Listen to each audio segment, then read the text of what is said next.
So yesterday I removed the knuckle, and had a bit of an issue getting the strut back in here.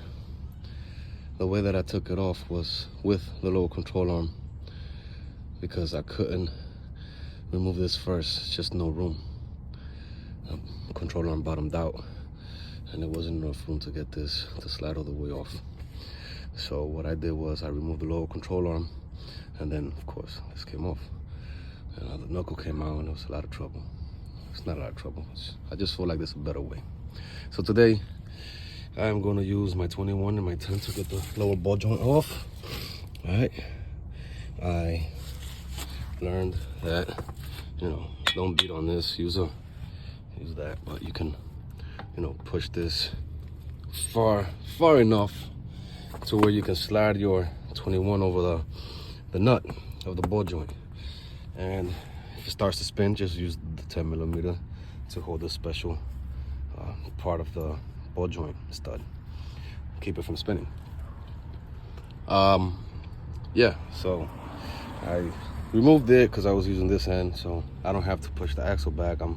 Found that it's real easy to use. Just once you break it loose, use this end, and you know, use that to hold the ball joint. That end too. So let's see if this is easier. I'll let you know. Well, that was easy. It took about 2 minutes. No, Sulma. And I got it off, and then I thought torquing it down. I believe it's about 88 foot-pounds. I'm not sure. I will have to look that up again. But the other side, I was able to torque it down using my torque wrench, right? And it's because I had the knuckle off. I was thinking, how am I going to fit my torque wrench in there? But I'm going to go ahead and do it anyway. I've been using my torque wrench for a long time. I got a really good feel, like what 100 foot-pounds feels like, and you know, 80, 50. I don't recommend this unless, you know, you either do this for a living or do this enough to where you know what you're doing. But if not, then take the knuckle off and use a torque wrench on everything. Okay, because these are different spec from that one there. So, you know, torque all that stuff down. Let's see.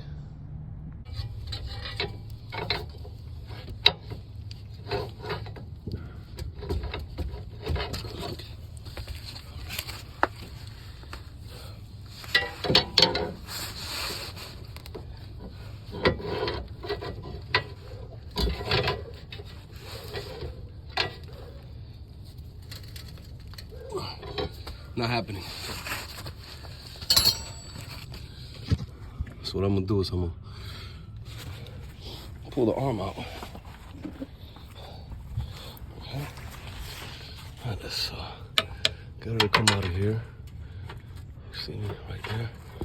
Come on, fucker. There we go. Okay. Try not to bust my knuckles here.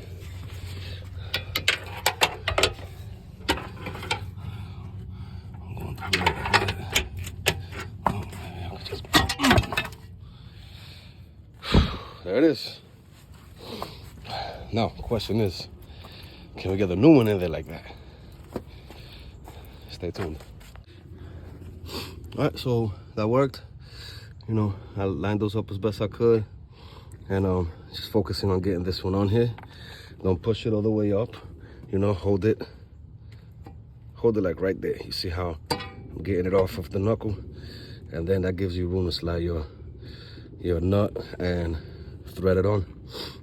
All right, super easy. Okay, after you get the ball joint on, you tap this one in. See, I got it almost there. Then you come over here, and this is gonna be a little out, so just get your hand on the rotor right here, and with your body just give it a nice push arm and shoulder, boom, slides in. Then you tap up on it, your hammer. It's gonna be a bit of a pain in the butt. I might have to use the jack like I did last time.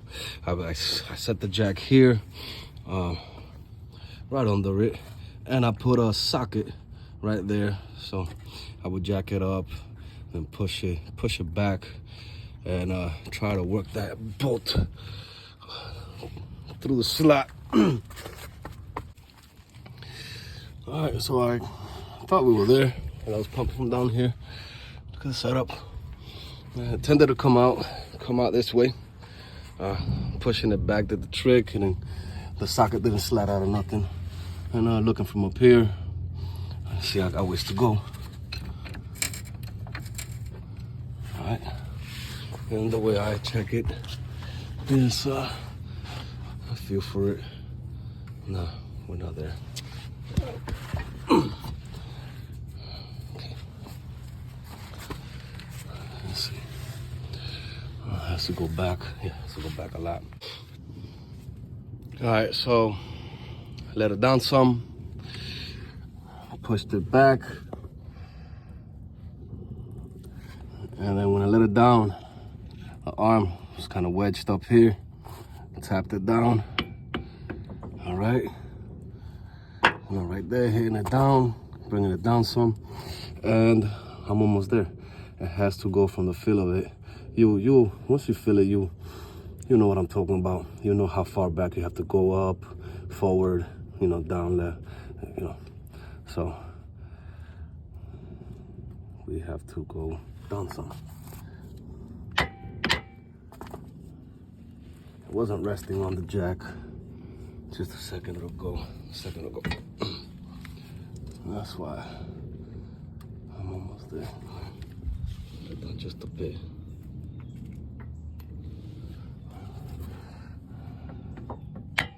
Ah, shit, that's too much. Yep. But that's okay. Now I can control this.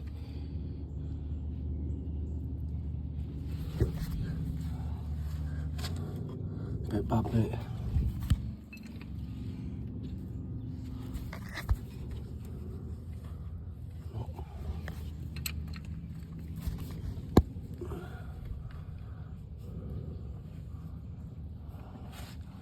A little bit more.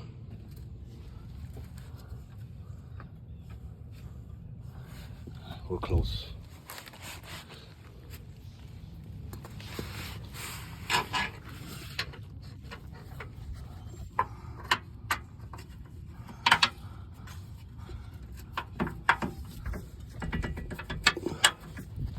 We'll rock the knuckle. Come on. Hit the jack. Trying to work it through. Nope, that's not working. Down, let it down while I'm pressing on the bolt, and let the jack down. The knuckle wanted to come in, the arm wanted to come down, but I caught it, and the bolt went right in. I might want to keep that there because the other side isn't going to line up. I know it's not going to play nice. So same thing, work it while trying to thread it now. All right, now you would grab yourself a flashlight, come over here, look in there, right? And you have an idea of where you need to go to get the bolt to line up. All right, I got it. That was the hardest part. Now this one, same shit. This one's gonna be real easy. It wasn't lined up. So the holes were over that way. All right, not like I have to push it, inward or outward, but that way. So what I did was, it's a little slot in there. I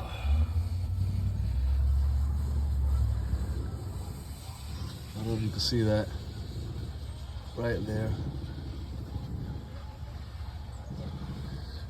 Wrong stuff, right there.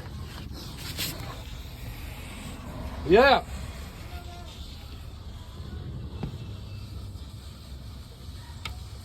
There. Right, and just tap, and then slide it over. Okay. I think we're there.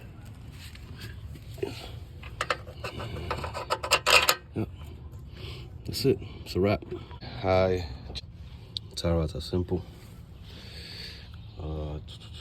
I used 21. Hit it with a hammer. Get it out. We won't be reusing it. Before I did all of that, I came here with, I believe it was my 21, and broke the lock, the jamming nut loose, broke it loose. But mine's a seized on, so I gotta hold the inner tie rod and twist it off. I'll be holding it with a 13. Yep, perfect. All right.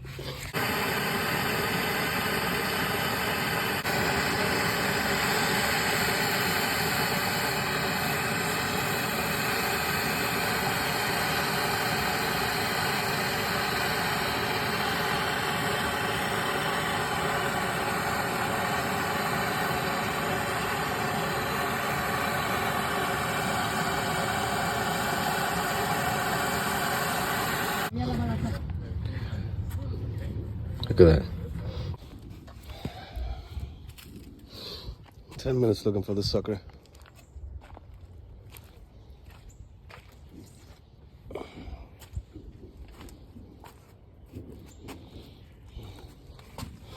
It's on there. It's paint on it because cut my threads before installing it. It was out.